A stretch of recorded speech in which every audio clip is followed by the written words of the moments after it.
네, 이제 본격적으로 수급 체크하면서 오늘 국내 공약주 알아보도록 하겠습니다. 오늘 이성웅 다올투자증권 영업부 차장님 나오셨습니다. 어서 오십시오, 차장님. 네, 안녕하십니까. 네, 오늘은 저희 수급 특징주 보도록 하겠습니다. 시간외 특징주부터 확인하도록 하겠습니다. 네, 2차 전지 전고체 관련주 랠리가 나온 가운데 이수화학 시간외에서 9.8% 거침없는 상승세 이어갔습니다. 초전도 케이블 상용화 기대로 주목되는 선암, 어제 정규장에서 18% 급등, 시간외에서 9% 추가 상승했습니다. 전기차 관련주죠. 상신 EDP 그리고 PVC와 건축자재 제조사인 중앙 D&M 시간외에서 7% 오르고 페롭스카이트 대장주인 신성 ENG 어제 정규장에서 11% 급등 후 시간외에서도 시세 이어갔습니다. 자, 시간외 특징주 가운데 토픽 집어주시면요. 상신 EDP 한번 봐야 될 텐데요. 네. 시간에도 뿐만 아니라 지금 최근에 흐름 좋죠. 2차 전지 어떤 부품주로서 본다고 하더라도 특히 이제 이 배터리를 보호하는 이제 캔을 만드는 업체들 중에서도 이 신흥 SEC 그리고 상신 EDP 이런 종목들 같은 경우가 시장에서 부각을 많이 받고 있는 상태고요.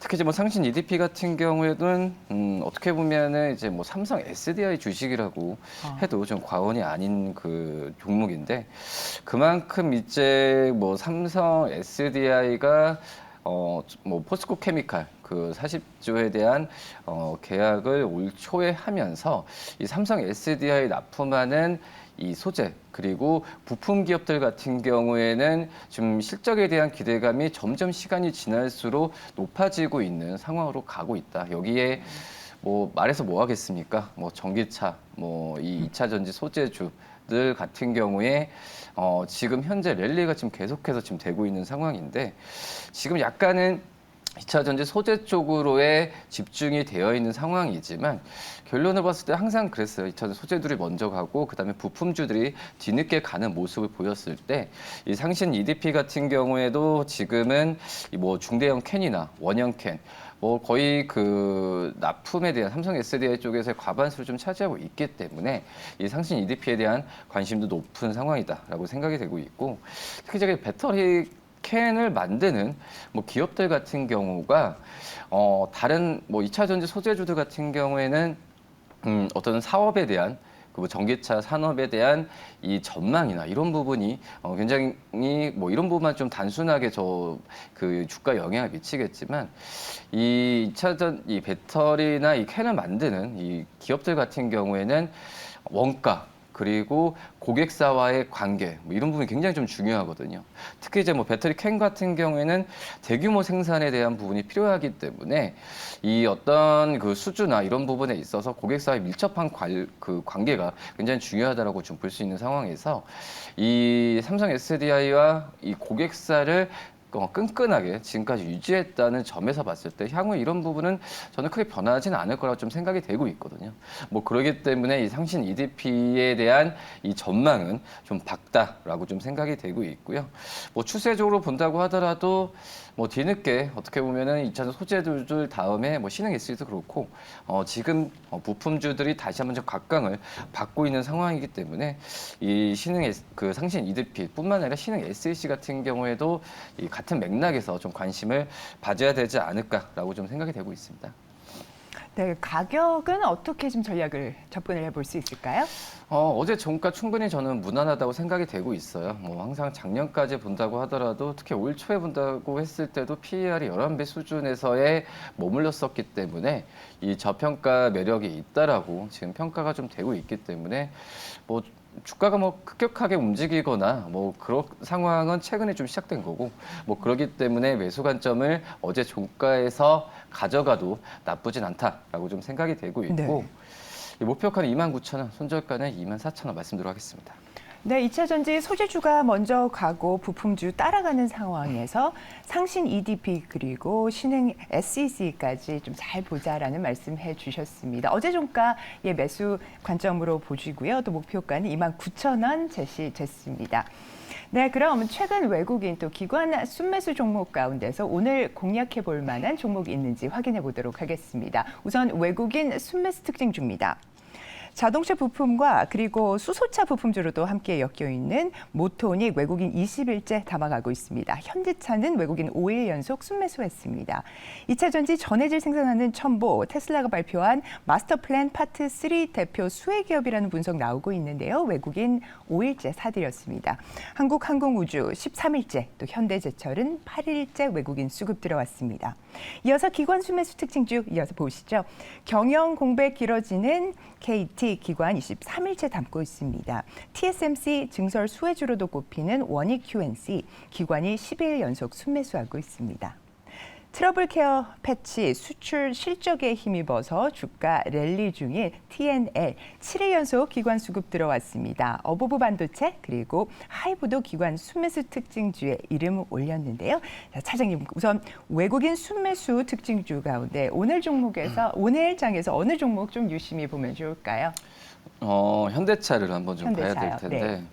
우선 지금 포트 상황에서는 이 대형주 에 대한 부분에 있어서 좀 편입에 대한 부분을 좀 하는 게 낫지 않을까. 네. 앞서서도 말씀하셨지만은 이 코스닥 어떤 중소형주들 같은 경우에는 2차 전지 비롯해서 약간의 좀 오버슈팅 감이 굉장히 좀 있거든요. 네.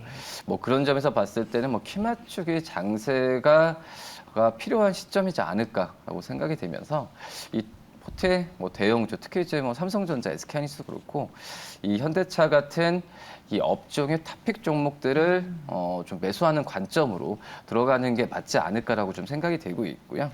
뭐 그런 점에서 이 현대차에 대한 매수 그 관점을 그나마 다른 대형주 중에서는 유지하는 게 낫다. 그리고 뭐 외국인도 저희 수급 특징주로 봤을 때도 수급도 지금 우호적인 상황으로 가고 있기 때문에 이 현대차에 대한 관심을 좀 꾸준히 좀 가져야 되는데 지금 현재 그 어떻게 보면은 이 삼성전자가 실적 발표한 이후에 LG전자도 그렇지만은 IT 업체들이 1분기 실적이 굉장히 좀 좋지는 않았어요.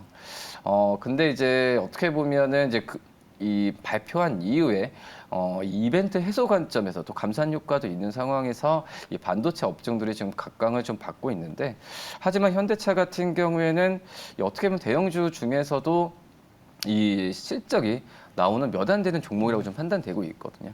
지금 1분기 영업이익 같은 경우에도 3조 원 이상을 지금 예측을 하고 있는데 점점 추정치가 좀 높아지고 있는 상황이거든요.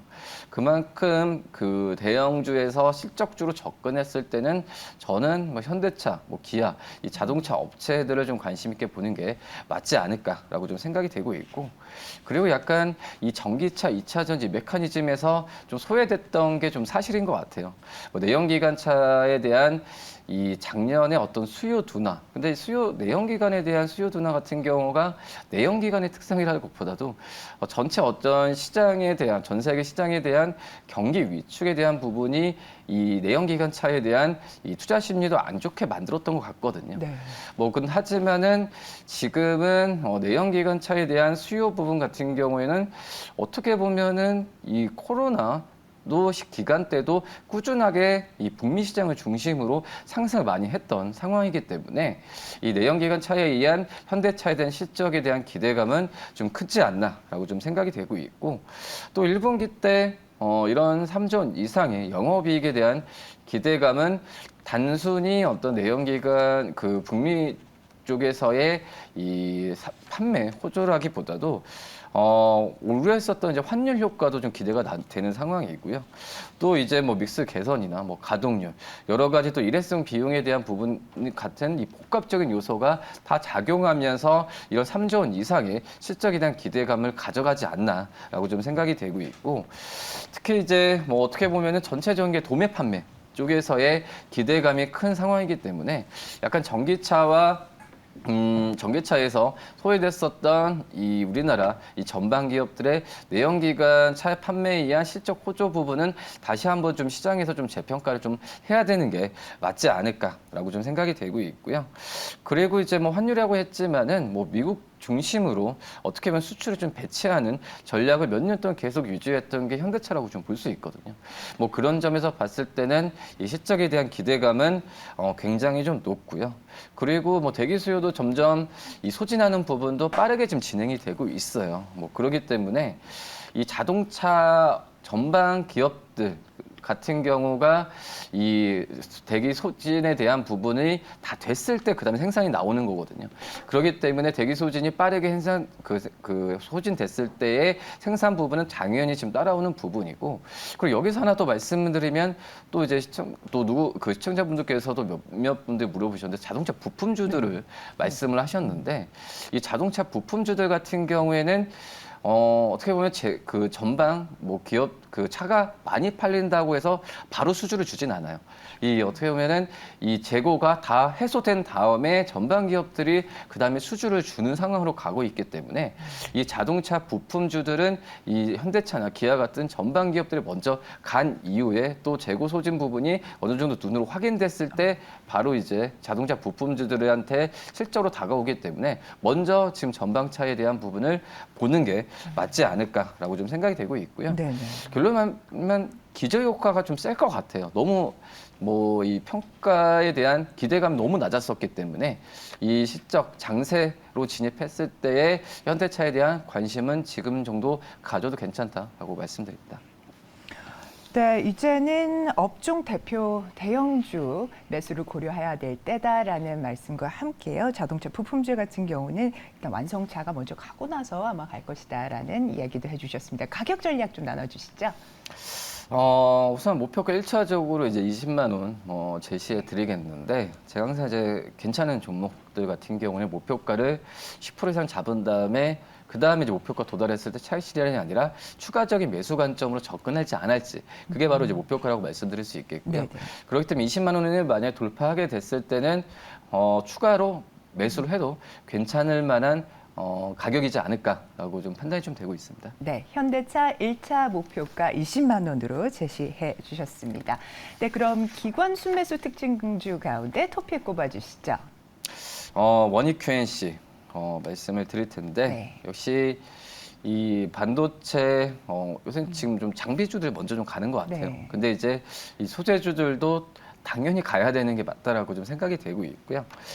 이 쿼츠 쪽에서도 본다고 하더라도 원익 QNC가 우리나라에서 좀 돋보자 생각되고, 이 쿼츠 같은 이 소재 쪽 같은 경우에는 아직까지는 뭐 미국, 일본, 독일이 어떤 그 위에 좀 있긴 하지만, 이 우리나라 이 원익 QNC 같은 이 소재주들 같은 경우에도 이 개발이나 이런 부분에 있어서 또 이제 고객사와의 어떤 진출 뭐 이런 부분에 있어서도 지금 많이 좀 올라와 있는 상태다라고 좀 생각이 되고 있고요.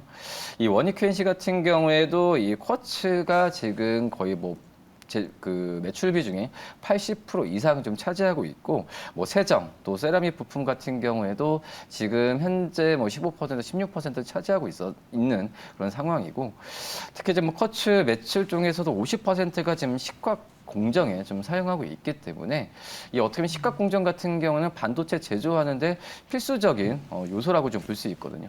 뭐 그러기 때문에 이 불순물을 어떤 좀 차지할 수 있는 웨이퍼나 이런 부분에 있어서 이 쿼츠에 대한 수요 부분은 뭐 삼성전자, SK하이닉스 다 필요한 상황이다라고 말씀을 드릴 수 있습니다. 뭐 그러기 때문에 이 중요한 부분 같은 경우에도 이 좀 삼성전자도 이 교체 주기가 지금 많이 오고 있는 상황이거든요.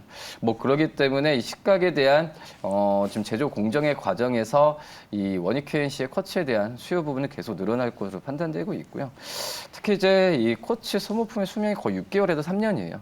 뭐 그렇다고 본다고 하더라도 증설을 삼성전자가 2020년, 21년에 공격적으로 증설을 했기 때문에 뭐 그런 교체 주기에 따른 이 원익 QNC의 쿼츠에 대한 수요 부분은 빠르면은 올해 뭐 3분기 때까지도 일어날 가능성이 있다라고 좀 생각이 되고 있고, 하지만은 아직까지는 아시다시피 상반기 때는 지금 이제 반도체 장비주도 그렇고 전방 기업들도 그렇고 상반기 때 실적은 부진할 거예요. 하지만 이런 부분은 이미 지금 주가에 선반영 됐던 부분이 굉장히 지금 크고, 뭐 원익 QNC도 마찬가지지만 상반기보다는 하반기 때 실적에 대한 기대감이 더 크기 때문에 지금 현재 뭐 주가 수준을 요새 뭐 많이 2차 전지도 그렇지만은 몇 년 후에 어떤 예상 매출액을 주가 미리 땡기잖아요. 뭐 그런 점에서 봤을 때도 머니 QNC도 지금 시점에서는 들어갈 만한 상황이지 않을까라고 생각이 되고 있고, 뭐 그런 점에서 머니 QNC도 지금 뭐 구미 쪽 공장이나 여러 가지 캐파를 증설을 많이 하고 있거든요. 뭐 다른 어떤 이런 신 사업보다도 이 사업에 대한 전망이 좋을 때 지금 먼저 발빠르게 기업들이 이 생산 증설이나 이런 부분 하는 걸 원익 QNC도 지금 하는 부분이 눈에 띄게 좀 좋아지고 있기 때문에 지금 현재 가격에서 저는 충분히 좀 매수 관점으로 접근해도 괜찮지 않을까 이렇게 판단됩니다. 가격 전략은 어떻게 접근을 해볼까요? 지금 증권사 같은 경우에 목표 주가를 지금 현재는 뭐 34,000원까지 좀 제시하고 있는 상황이거든요. 근데 어제 뭐 매수가, 어제 종가 매수 가격 충분하다라고 좀 생각이 되고 있고요. 1차적인 목표가는 29,000원 말씀을 드리지만은 요새 분위기 같은 경우는 저는 29,000원까지도 좀 무리 없이 좀 갈 수도 있지 않을까라고 좀 판단됩니다. 네, 터치를 하면은 29,000원 터치하게 되면은 상황 봐서. 근데 약간 앞에서의 현대차랑은 좀 느낌은 네네. 좀 틀린데, 왜냐하면 좀 네네. 이 중소형주 아까 말씀드렸듯이 예. 이 코스닥 시장 대비해서는 이 대형주에 대한 어떤 변동성이 작은 대형주를 좀 중장기 관점에서 매수하자는 관점이기 때문에 뭐 10% 정도로 했을 뭐 29,000원 정도 올라왔을 때는 1차적으로 한번 좀 차익 실현도 괜찮지 않을까도 생각이 됩니다. 오늘 저희 코스닥 900 가능하다고 보실까요? 참 약간 두려운 감도 있어요. 네. 근데 이제 아시겠지만은 대부분 좀 안타까운 얘기지만은 뭐 에코프로를 비롯한 시가총액 상위 종목들이 이 코스닥 시장을 좀 견인한 부분이고요. 실질적으로 이 올라가는 종목들의 수 같은 경우는 오히려 지금 더 마이너스가 더 많거든요. 근데 이제 어떤 시장 분위기를 좋아지게 한다는 점에서 봤을 때는 이런 2차 전지 기업들의 상승세가 좀 반갑긴 하지만 뭐 이런 기업들의 뭐 보면 아까 말씀하셨듯이 뭐 900 가능하냐 그러면은 2차 전지 소재 더 가냐 이 말이 분명히 상통하거든요. 근데 이제 뭐 굳이 좀 계속 이제 에코프로 뭐 얘기를 하지만 실질적으로 에코프로에 대한 전망은 특히 양극재에 대한 전망은 굉장히 좀 박다라고 좀 볼 수 있어요. 근데 앞서서 말씀드렸듯이 당장 실적이 아니라 몇 년 후의 실적, 지금 이제 뭐 전기차 미국 같은 경우에도 전기차에 대한 비중을 이제 과반수로 높이겠다 뭐 잡고 있는 상황인데 뭐 말 그대로 그렇게 된다고 한다면 지금 현재 2차 전지 이 기업들, 소재들의 어떤 밸류 같은 경우는 과도하게 높다고 생각할 수는 없는데 그 시점이 언제냐가 문제거든요. 근데 그 실적이 언제 잡히냐에 따라서 적정 주가가 매겨지는 상황이지만 지금 당장 올해 실적으로 봤을 때는 솔직히 오버슈팅은 좀 맞다라고 생각이 돼요. 근데 이런 부분에 있어서 지금 현재는 우리나라가 아니라 미국 쪽도 그렇고 유럽 쪽도 어떤 밸류 이런 2차 전지에 대해 또 전기차에 대한 정책 같은 경우가 뭐 변화 가능성이 많이 없어요. 네. 몇 년 동안에 어떤 그 목표를 하고 있기 때문에 그런 부분을 봤을 때는 저는 더 갈 확률이 좀 높다라고 판단되고 있지만 말씀드렸듯이 변동성은 주의를 해야 된다. 근데 이제 어떻게 보면 주가적인 측면이잖아요. 뭐 그런 부분 좀 감안하면서 포트를 지금 시점은 좀 대형주도 좀 담아두는 것도 나쁘진 않다라고 좀 생각이 됩니다. 말씀을 정리를 좀 해보자면 오늘도 에코프로 BM 혹은 에코프로 더 갈 수 있는 여지가 있을 것으로 보이는데 현재 일반 투자자들의 관점에서는 대형주 편입을 해보는 고려를 해보는 시점이 있지 않을까라는 말씀으로 이해를 했습니다. 네, 오늘 이렇게 오늘의 투자 전략까지 얘기 들어봤습니다. 오늘 수급 중심으로 전날 흐름 짚어주신 이성웅 차장님 정말 말씀 감사합니다. 네, 감사합니다.